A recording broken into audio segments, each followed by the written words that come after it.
Good afternoon. I'll get this thing reset. I just, I don't know, I felt led just to get on here for a couple of minutes to talk about what I titled, If They Want Help, They Must Want Help to Get Help. You know, I've been asked, I don't know how many times, do I counsel people? Yeah, I do. But the first thing I'll tell them is whether it's drugs, alcohol, gambling, porn, or whatever the addiction is that they've got. The individual must want help in order to get help. The first thing they've got to do is to admit to themselves that they got a problem and they need help. Number one, help comes from God. That's the first thing I tell them. Above and beyond anything, trust in the Lord. He will lead you right. But like I said, in order for an individual to want help, to get help, they got to want it. And I'm speaking from experience. Alcohol, drugs, gambling. In my younger days, when I tell people that in my younger days I lived like Satan's very own son, I'm being polite about it. I'm being polite about it. How I lived when I was growing up. Between my horse show days, rodeo days, what little I done over the years, compared to what a lot of my friends done, and biker days, I lived a very rough life. And for years I had a drinking problem. For a while I had a drug problem. And for a pretty good while I had a gambling problem. And all it ever done, it brought more trouble and harm to me than anything. Because of my childhood, uh, uh, coming from a broken home, my daddy left my mama before I ever started school. Just right after my youngest brother was born in '65. Daddy left mama. And through my childhood of knowing that he didn't want me, feeling like mama didn't want me or anybody else as far as that goes, I gained a lot of anger and a lot of hatred. And at a very young age, thanks to my dad, because my mom said the first thing Daddy done when he come home was give me a bottle of beer so it would knock me out so he wouldn't have to deal with me crying and carrying on because I was a very sick baby.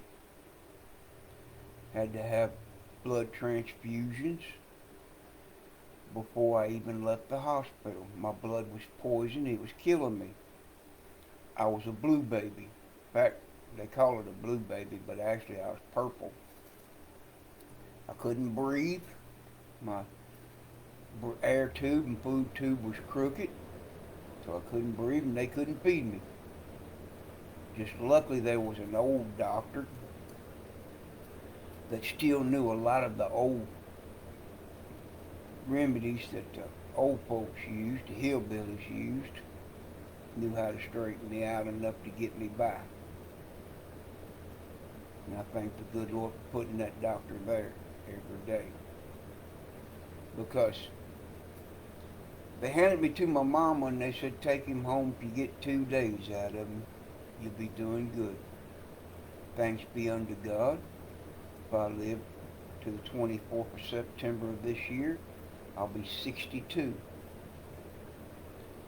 But that's not what I got on here for. I was just trying to explain why I went through a lot of my troubles. I started looking for answers because my daddy gave me booze, and him and my granddaddy thought it was funny to sit me in that big old easy chair, give me a bottle of booze, a Camel or a Lucky Strike non-filtered cigarette, fresh chew of tobacco right out of the barn, and some of that old brown Bruton powder snuff. And they thought it was funny to watch me do that at a very young age. Wasn't much more out of diapers, by the way they talk. But during this process, by the time I was 6 years old, I became an alcoholic. My daddy and granddaddy said they couldn't set a beer down after they took the first swallow if I was anywhere near. I'd slip in behind them. I'd have the whole bottle or canned drink in one swallow. Even found where my granddaddy used to hide his shine and his corn liquor out in the milk barn or down in the root cellar where Granny kept her canned goods and her taters and other vegetables that she just throwed some hay over to keep them from freezing so she'd have them when she needed them. I found his moonshine jug and his corn whiskey jugs there and down in the milk barn too. But as I got older, I started trying to find all my answers in the bottom of a bottle or a can. And I learned the hard way, like many of these that have addictions will have to learn, that bottom of that bottle or that can gets further and further away. You ain't gonna find no answer in it. All you're gonna find is more trouble, trials, and tribulations. But like I said, in order for anybody with any type of addiction, gambling, drinking, drugs, porn, whatever, they got to want help. They got to admit to themselves that they want help and that they need help. When they get to this point, and generally it's, as the old folks used to say, it's the bottom of the barrel.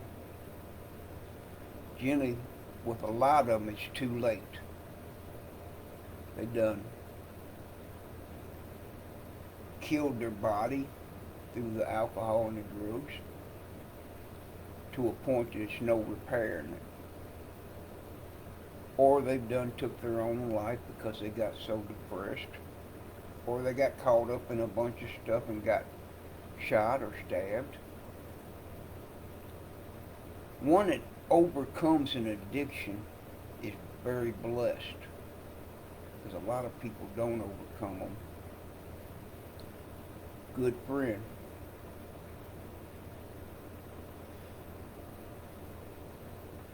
He finally decided he wanted help.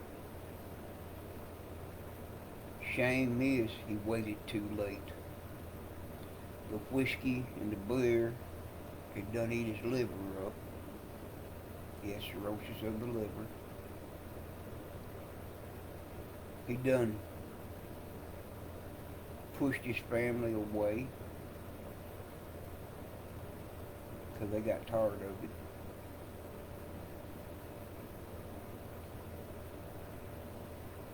And not too long after he decided he needed help, he passed away. Don't wait too late. That's my next advice to anybody that has an addiction. Don't wait till it takes your life. Don't wait till it ruins your home, your family, puts you in a situation where nobody wants to be around you. I've been there because of my alcohol and drugs and stuff. I've been there. People see me coming, they'd cross the road to get away from me because they didn't want to hear my sad, sobbing stories about how nobody loved me, how everybody was mean to me and mistreated me. for a person, man, woman, boy, or girl, to get the help they truly need, number one, they gotta want that help. And they gotta be willing to make the sacrifices. You can drag them to the addiction places, and they can do the best they can with them. But until they're ready to accept the help and to admit to themselves they got a problem, you can't do a thing for them other than to pray that God will spare them long enough and that He will reach them before it's too late. Like I said, the first thing, they got to admit to themselves that they got a problem. Second thing they got to do, they got to admit that they need help and they're willing to take the help. They got to be willing to do whatever it takes. And believe me, it takes a lot to put away the addictions. Now, I've done it the hard way. I don't suggest it to nobody. I went cold turkey on my alcohol, my drugs, my cigarettes. I went cold turkey on all three of them at the same time. Just luckily, the good Lord had plans for me, and He helped me through it. Through the chills, the sweats, the EBGBs. Yeah, it's rough coming down, getting that poison out of your system. It's rough. But it can be done. If you find something, and I'm speaking to those that are addicted, if you find something that you really truly love, worth living for, whether it's a boyfriend, girlfriend, your husband, your wife, your children, or whatever, you fight, and you fight hard for it. You pray to God for His leadership and His guidance and His help. You listen to those that are trying to help you, and you do what it takes. And I'm going to tell you, there'll be times that you literally hate everybody. You don't want to be around nobody because of the EBGBs, because of the withdrawals, and all the other things that you're going to go through. There'll be times that you think that the person you love the most is the one that hates you the most. No, they don't hate you. They love you. They hate what you're addicted to. They hate what is being done around and what they're having to deal with every day. Seeing you in the pain and the suffering.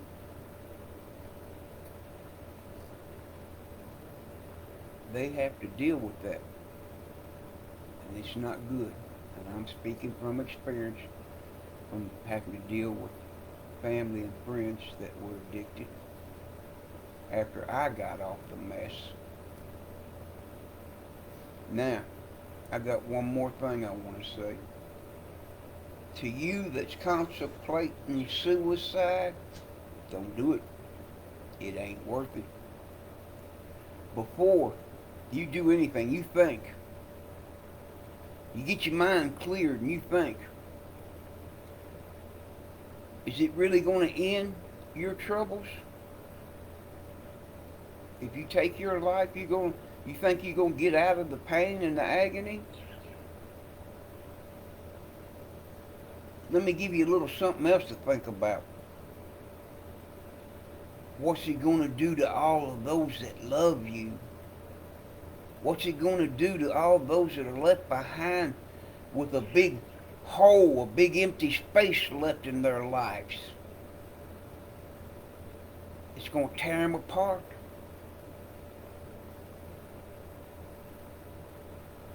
Before you contemplate suicide, You take the time to really think about it. Think about what you're doing to others. Don't be selfish.